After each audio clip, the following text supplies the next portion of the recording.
How's everybody feeling out there? You've got your first wave of free agents signed. Well, not officially signed. They can't officially sign for 2 more days, but legal tampering opened. The spending spree has begun, and the Titans have been addressing a bunch of needs over the course of the last 12 hours. We're going to work through that process with you. We'll talk about the additions that they've made. We'll talk about the subtractions that they lost and see if this is not a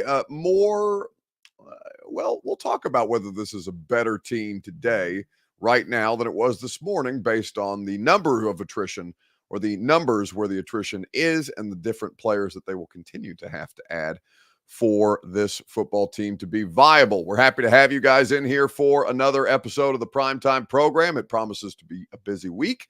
These transactions are not going to stop. It's probably going to continue throughout the course of the Primetime show because, of course, legal tampering allows teams to continue to negotiate, and NFL personnel, people, coaches are still in their buildings hashing these things out with the agents. And certainly there's a lot more for a team like the Titans to get done. So we'll go through the 3 names that they added today. We'll go through the 3 names that they lost officially today. And we'll have Bert wrap things up with, in case you missed it at the end of the show. I'm sure that'll be free agency focused as well. We'll look forward to your guys' commentary on the newest players to be signed by your team. First, I need you guys to share the broadcast around. We always love Titans fans, but we like when we have new faces, new names to interact with us throughout the course of the broadcast. If you're hanging out on Twitter, please retweet the show in the bottom right-hand corner of your screen. If you're on Facebook Live, you can share. You can share now to public. That's in the bottom left. And if you're on YouTube or Twitch, I see a bunch of you who've been sitting in there waiting for us to get going here tonight. There was a ton of stuff that happened that you want to dig into. You want to share the broadcast around. The only thing you need to do is like the video and subscribe to the channel. We would be grateful for you that way. A lot of commentary about Houston continues to improve with a ton of cap space left. That's the thing. We'll probably save a division-wide look at this situation for later in the week, given that we'll continue to have transactions rolling through for the Titans, and I just want to make sure that we give ourselves enough time to talk about everything. But yeah, this is the problem. You've got all this money for you to be able to try and keep pace with these teams, or to try and get yourself in a place where you can keep pace with these teams. But the problem is Houston and Indianapolis have just as much money as you do, and certainly they have not shown an unwillingness to spend it. So we'll have time to talk about the division later on. Let's focus in on the players that the Titans added today. Welcome into A to Z Sports Prime Time from the Zen Sports Studios. I'm your host, Buck Rising. If you're new to the program, welcome. Happy free agency. Happy Christmas Eve. You don't get to open your presents officially until March the 13th, but that's okay. You get 2 days of Christmas Eve as you continue to stockpile presents. We're happy to have you guys in for another episode. We're proud, as always, to be made possible by the wonderful people at Zen Sports. Download the app, plug in the promo code ATOZTN, get up to $1,000 on your no danger first wager. Zensports.com for more information. And TrueMath Fitness in the Gulch, TrueMathFitness.com for your first workout free as a Middle Tennessee resident. No workout ever recycled or repeated. TrueMath Fitness has you covered. Of course, Two Rivers Ford, powered by Ford, driven by people, the South's most trusted Ford dealership. Two Rivers Ford in Mount Juliet or online at tworiversford.com. A lot of boxes checked today, a lot of losses that the Titans sustained today. And I know some of you guys are just as butthurt about the players that the Titans lost as you are excited about the players that they've added. I think that when you look at a couple of different things for this particular team, you have to understand that there are so many needs across the board. And I know most of you, the vast majority of you, do understand how many needs this team has, but it's going to continue to have to be addressed. They have a ton of work yet to do in free agency. 3 players does not an outright fix provide, but these are important players that they've added. So the first reported transaction today was Aaron Wilson of KPRC2 in Houston, reporting that Tony Pollard, the former Dallas Cowboy, would be coming to Tennessee on a 3-year deal. Lloyd Cushenberry, the Broncos center, signs a 4-year, $50 million deal, 12.5 on an average annual basis, and $26 million guaranteed, the most in NFL history guaranteed for a center. Chidobe Awuzie, the Bengals corner. You need back-end help. You certainly add some in him. He can play on the outside. Roger McCreary is a nickel corner primarily, needs to be a nickel corner primarily. You need two outside corners, and the Titans add at least one on the open market this year. So as we work through all of these different things, Kyle Robinson says the 3HL crew was talking about Awuzie not even being a CB3 option. Well, you know, that's everybody's entitled to their opinion, I suppose, but that would be an incorrect assessment by any other football person that you talk to. So I don't know specifically. I didn't hear the clip, and like I said, disagreement is fine, but I would strongly push back on the notion that that's not a starting outside corner. And by the way, you don't have three corners. So even if he does end up being CB3, you only had one to begin with.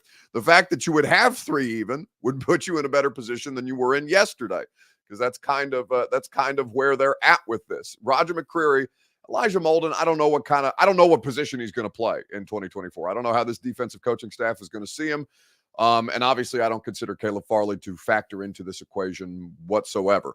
So as we look at this, the idea that you need a CB3, you need a CB2, you need a CB1, right? This is not a small thing that the Titans are going to have to work through, and why it's, likely more than one offseason of a fix to get this thing up to the level that they aspire to be at. But this offseason is, of course, going to be very, very important. Jonathan Caverly says, do they not have Fulton? No. Christian Fulton is an unrestricted free agent. So you could bring Christian Fulton back. I think that would bother some of you. I'm personally okay with it, but right now he is not currently on the roster. So your roster kind of looks like dudes like Trey Avery.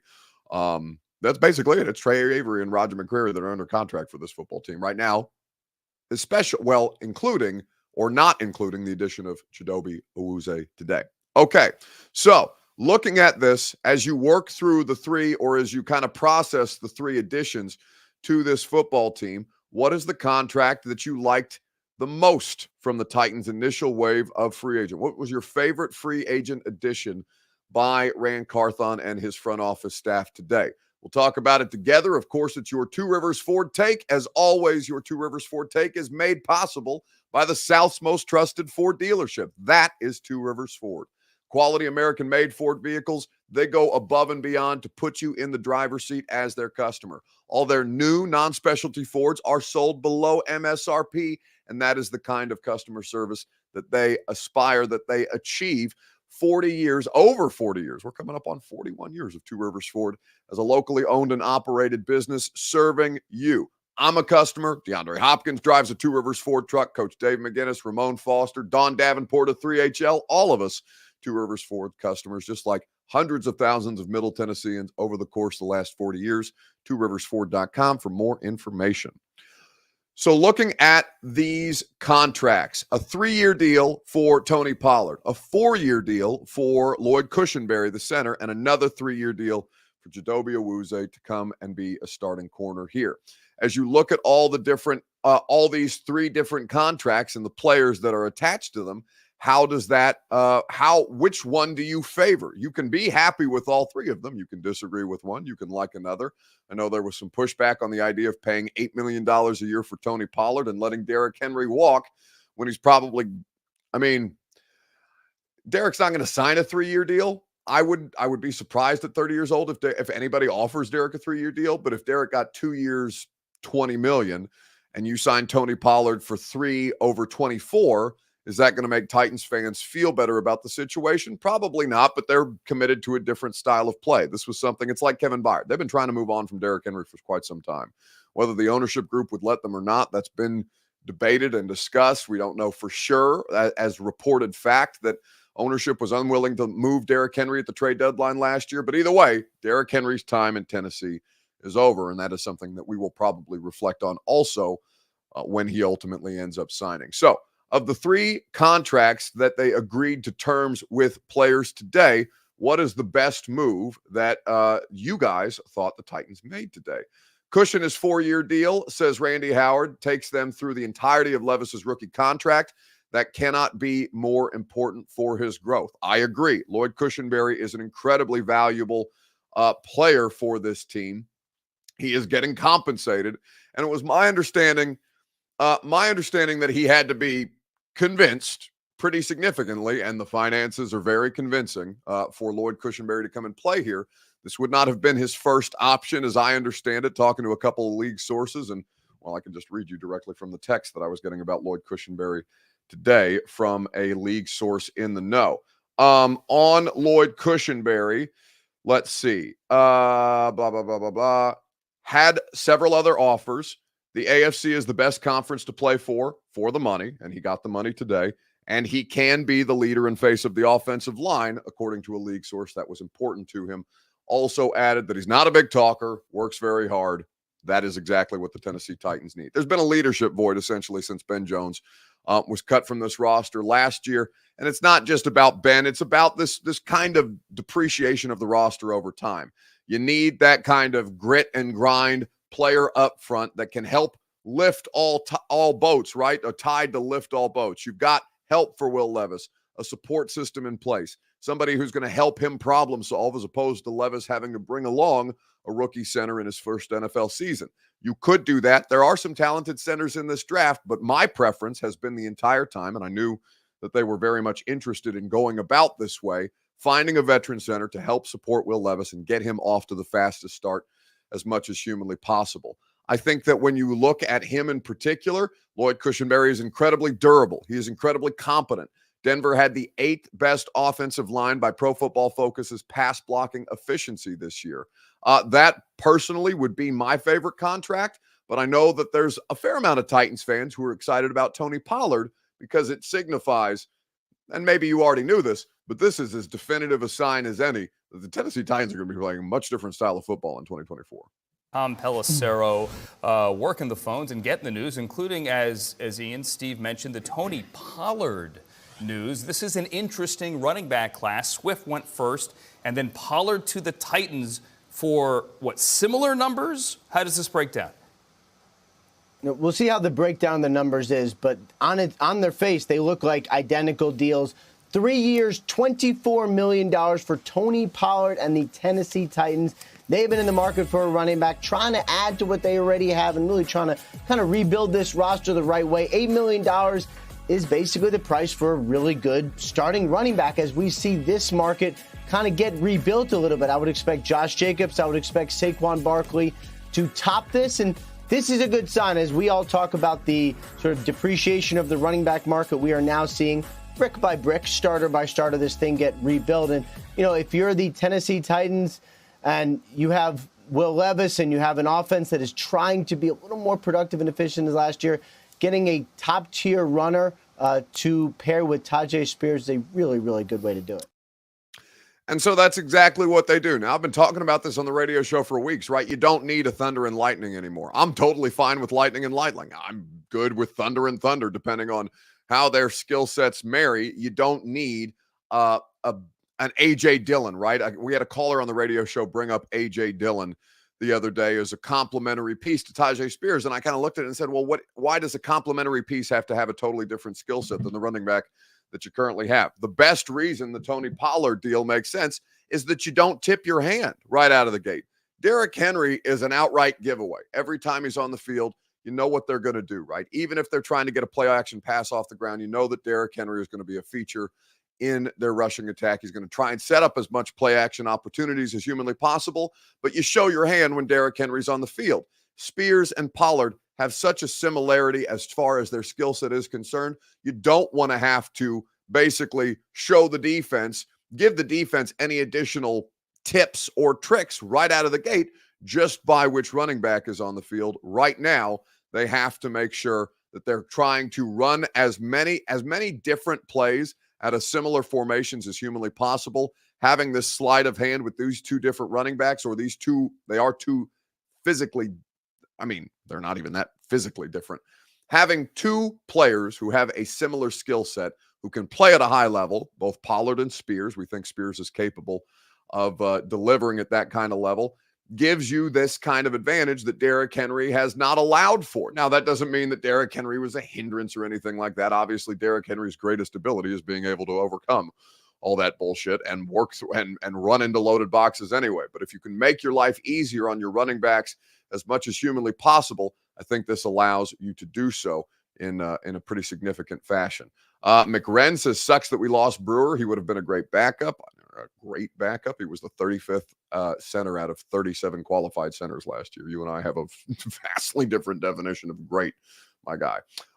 David Brown likes the Cush push as the I saw Austin Stanley, by the way, our buddy on the morning show, have just the worst possible Cush related tweet. This is about a cringeworthy tweet. I haven't texted him about it yet. I did get several texts about that tweet today. I have yet to address it with Austin. Perhaps he'll see this before I get a chance to text him, but that just brought it back to mind. Marvin Lynn on Facebook Live says Cushenberry is his favorite. EA getting ahead of himself. We're not talking about players that they need to sign just yet, but Ridley is somebody that he wants. Cushenberry, and it isn't close for somebody on YouTube. William Anderson says the center. He agrees. So it seems overwhelmingly the center is the favorite contract for a lot of you guys. Max Osberger says, did we overpay for a center? I mean, you gave him the most guaranteed money for a center in NFL history. But you can't overpay anybody. I mean, you can overpay, I suppose, but like, your football team sucks, right? You're paying the tax that sucky football teams have had to pay in the past couple of years. Think Jags and Christian Kirk. Think about any high caliber or quality or even like replacement level starter that is signed for significant money to go play for a less than football team right now. And you're trying to build this up. You're trying to overcome it. But the football team has been hot cheeks for the last we'll call it a season and a half, even though there were some considerable flaws even at 7-3. They've been hot cheeks for the better part of 2 years, okay? So that you have to convince players to come play for you by paying more than another team might is the most obvious thing in the world. I don't think that should be a surprise. I don't think that should bother you. I think that's just an acknowledgement of the situation. Lloyd Cushenberry had options. The Titans were not at the top of his list. You know how the Titans put themselves at the top of his list because they absolutely had to? They paid him the most guaranteed money for a center in NFL history. And I think that is 100% okay. In fact, of all the positions that you could quote unquote overpay in free agency, I think that you could spend resources on the center and not bother me one bit. It helps Will Levis because he's going to have a veteran that he can rely upon, somebody who's going to help him work through the levels of adversity that he will face in his second NFL season. It'll help Tajay Spears. It'll help Peter Skoronski to the left of him, right? They are starting to build a support system for a very, very young offense that needs some guidance. Lloyd Cushenberry is absolutely that guidance, and the money talks. The answers to all of your questions forever and ever and ever, amen, is money, baby. We live in a capitalistic society. It's probably going to be the end of us as a society as a whole, but that's not where we're at yet. We're at free agency, and money always talks. William Jones says he's on that Cushenberry. Absolutely. Cushenberry going to have his own strain by the time his time is done here in Tennessee. You know, not that such things are legal here in the state of Tennessee. That is what it is. And by the way, you know, that contract is going to age just fine. I don't know what his cap hit is going to be just yet in 2024. Those details are not yet available. We will find those things out as we continue. But again, I don't consider it an overpay. I think that you're going to have to pay more premiums because the football team has been in a bad place. The roster is in shambles, and you're currently you're trying to sell people on, hey, for your first big crack at an NFL paycheck, a real NFL paycheck, the kind of generational money that these guys hope to reach, hope to achieve, to set not just themselves up for the future, but their families up for the future as well. Come play for us, even though we're a bad football team or have been a bad football team. Then yeah, I think that absolutely matters in a huge way. Max, who is saying that that Cushenberry is an overpay. We lost Azeez when we could have spent some of that money on him. I don't give a shit about an inside linebacker. You can find an inside linebacker anywhere. You can't find a center anywhere. Azeez Al-Shaair, I'm not going to lose any sleep over it. You can find somebody else to lead your team in tackles next year. Not that deep. Azeez, a fine player, very good person, very much enjoyed covering him, very much appreciate his accountability and all the good that inside linebacker did you in your en route to 6 and 11. Okay. You need quality offensive linemen. They matter vastly more than an off-ball linebacker does. Don't get bent out of shape about that. All right, let's keep it moving. on the Primetime program. We are, of course, presented by the wonderful people at TrueMav Fitness in the Gulch. Go to TrueMavFitness.com for your first workout free as a Middle Tennessee resident. No workout ever recycled or repeated. TrueMav Fitness is here to put you in position to succeed. I go once a week on Thursdays for personal training. TrueMav has a 7-day-a-week program that you can participate in for their group fitness classes. You can work out at your own pace on your own time with a membership in their open gym. And of course, if you prefer personal training like I do, TrueMav has the best coaching staff around. TrueMavFitness.com for your first workout free. Looking at a couple of Shizzy says, Buck, we had a bad team, not have a bad team. Well, no, your roster is in absolute shambles, my guy, or my gal. I don't know what Shizzy does not indicate a sex in the YouTube handle, but no, you're still fourth out of four by a mile in the AFC South, adding a center, a corner, and a secondary or primary running back. And I think that depends on the game, right? I don't think you have to get caught up in RB1 versus RB2. I think it's going to depend on who they play. And I think it should be RB1A and 1B. And it doesn't really matter who's 1A one week and who's 1A the next week. But yes, as you have needs at edge. You don't have any inside linebackers. Now, I can be flippant about Azeez Al-Share and also acknowledge that you don't have a single starting inside linebacker on this football team right now.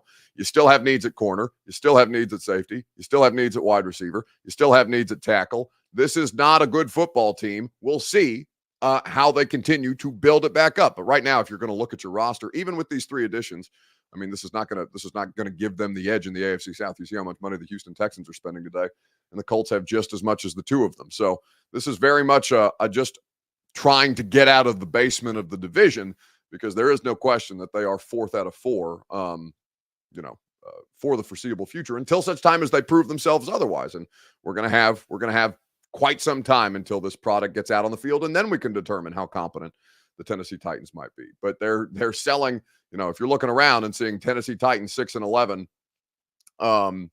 as a pending free agent, the thing that you're looking more than the logo, more than the coaching staff, more than anything is how much money can you pay me, because your football team is bad. And if I'm going to help you make it better, then I'm going to need to be compensated comfortably for my time. So as we look at this situation, what is the free agent loss that you think the Titans will feel the most?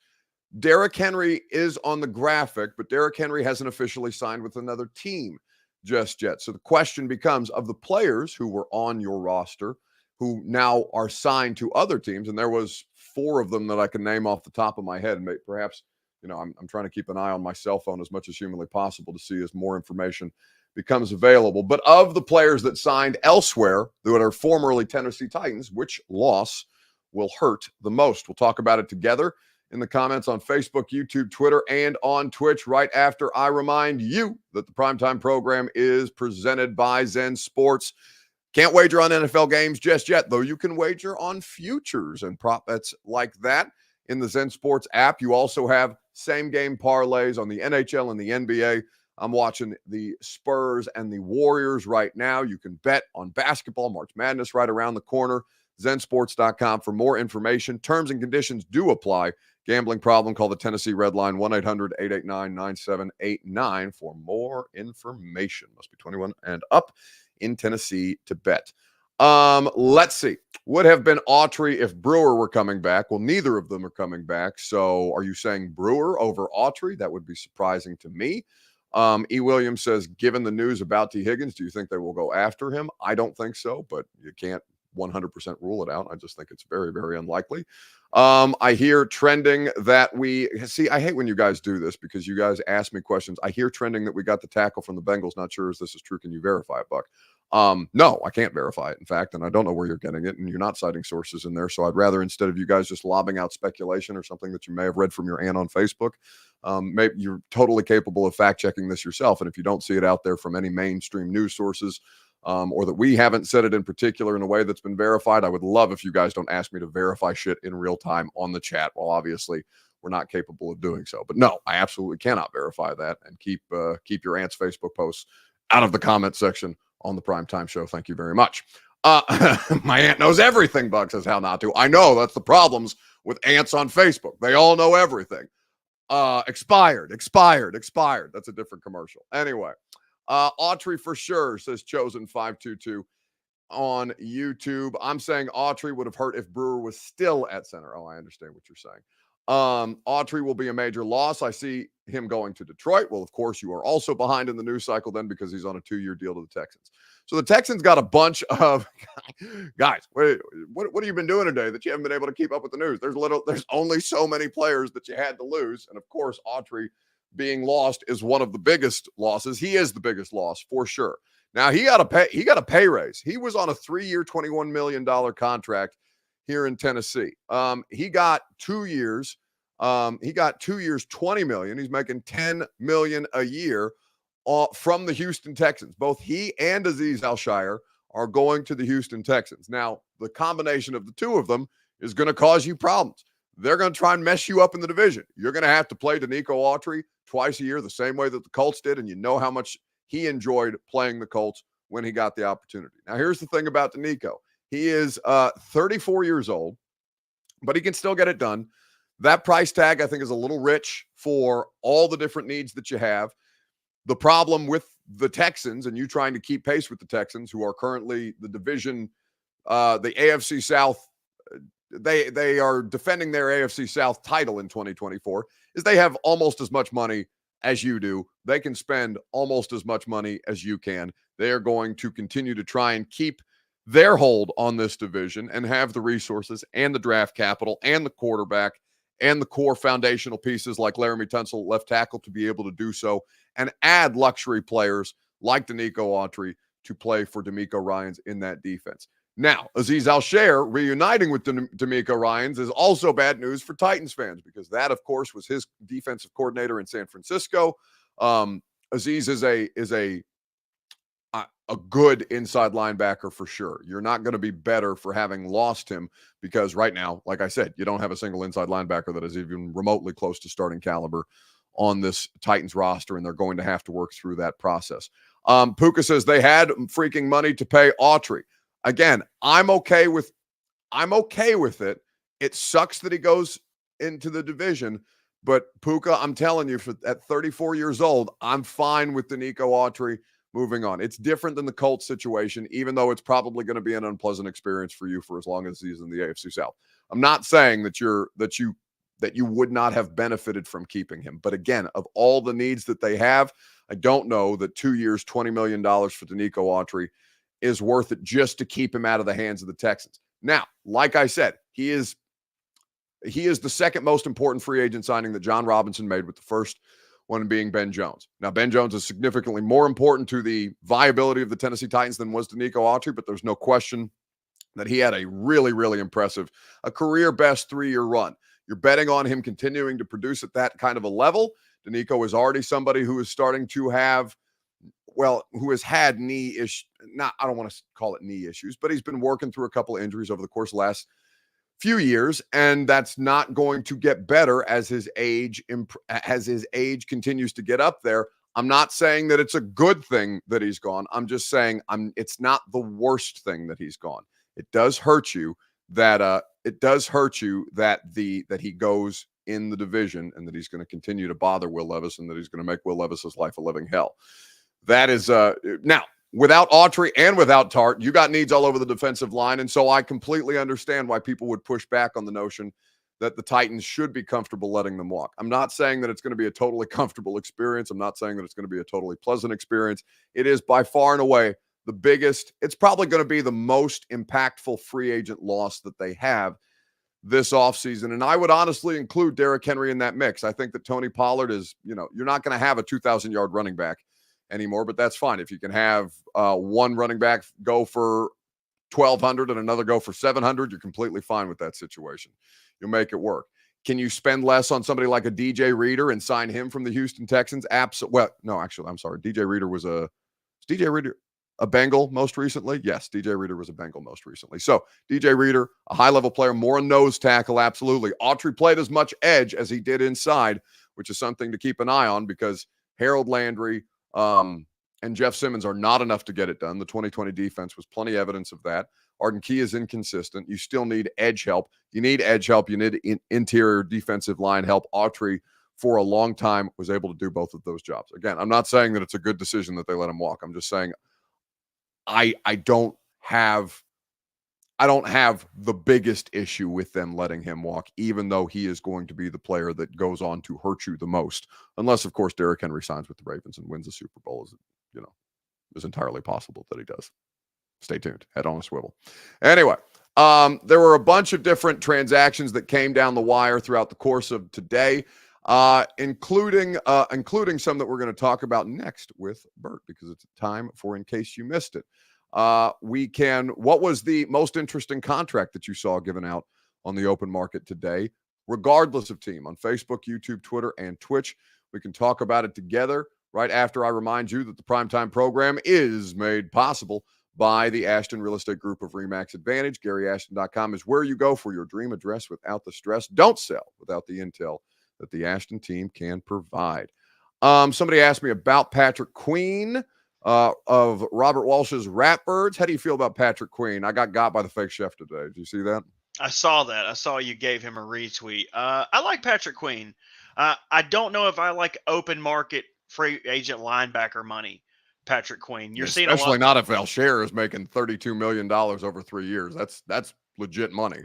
And you see that, and then where it's $10 million a year, he was projected to have somewhere between a $16 to $18 million contract paid annually. I just think that's a little too rich, and I don't know what kind of team would be in a scenario where that would be the pick that would get them over the hump, right? That would have to be a contending team that needs someone on defense that can help their defense grow spatially, someone who can cover a lot of ground. I don't exactly know who that is if it's not the Seahawks necessarily, but that's why we're playing the free agent game. And you already asked the question, what is the most surprising contract we've seen today on the first day of legal tampering? And I was surprised. I didn't think there was a lot of overpays. Like generally, if you'll remember 2021, the Patriots went on a massive spending spree, signing Hunter Henry, Nelson Aguilar, tons of weapons, Jonnu Smith, tons of weapons, and all of it seemed very rich for free agency. You didn't see a lot of that today. I thought the Gabe Davis signing by the Jags was about what he was worth, right? A number 2 receiver with speed. You didn't see a lot of surprise there. But one thing that surprised me was the rate that the running backs signed with new teams today. DeAndre Swift was the first deal reported for legal tampering, quickly followed by Tony Pollard. And then Austin Eckler to the Commanders, which I think is gross, but that's besides the point.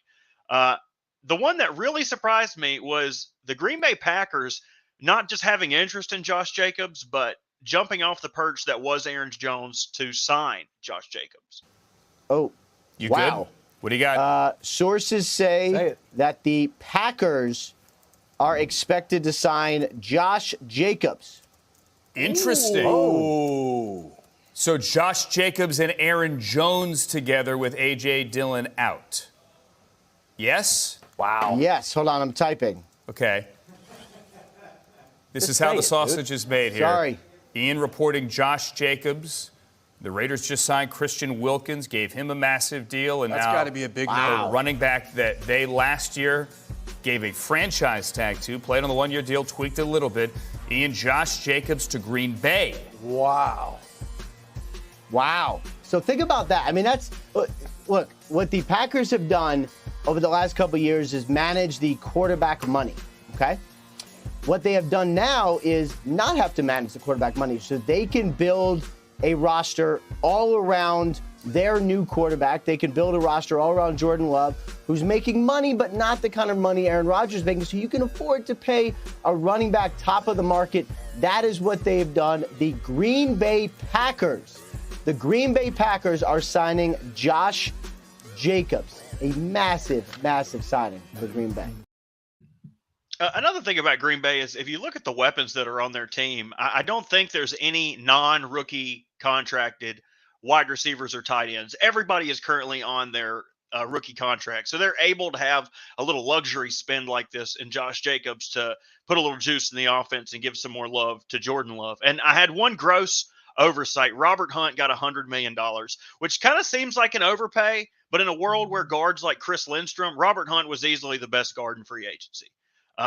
It makes sense that he got that money. I'm surprised he chased it to Carolina, who is probably going to be a bottom 5 team once again. But if you're going to get paid, you got to get paid. Did you know Luke Combs was a Panthers fan?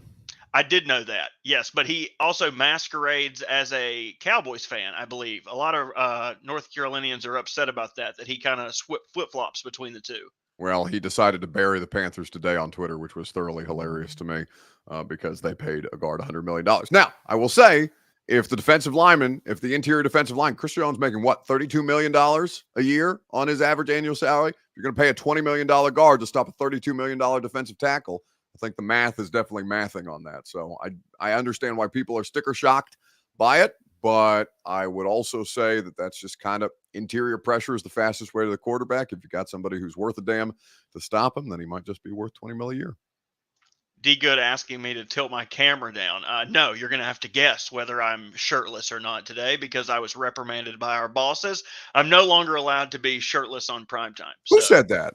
I've been informed by the higher powers that shirtless Bert shall be no more. So let the crowds cry out. No. Wait, who said that? I demand names. You can't let me fabricate stories. No, I can't, because shirtless Bert is the only reason that we get people to stick around 36 minutes into a Monday night primetime show. Do you have a shirt on? You'll never know. Get out of here. That's going to do it for us tonight here on the primetime show. I will protest. I will boycott the primetime show if Bert is not allowed. Oh my God, he does have a shirt on. We will not let the suits govern the primetime program. This is our space. This is our spot. We are not going to be bullied. We will not be pushed. Start the hashtags, lead the campaign. There's nothing more important than making sure that Bert on this godforsaken live streamed YouTube, Facebook, Twitter, and Twitch show has the ability to not wear a shirt and potentially not wear pants either. Who's to say? Have a great rest of your evening. 10-1 on 104.5 The Zone tomorrow. Charles Davis of CBS Sports is going to be there.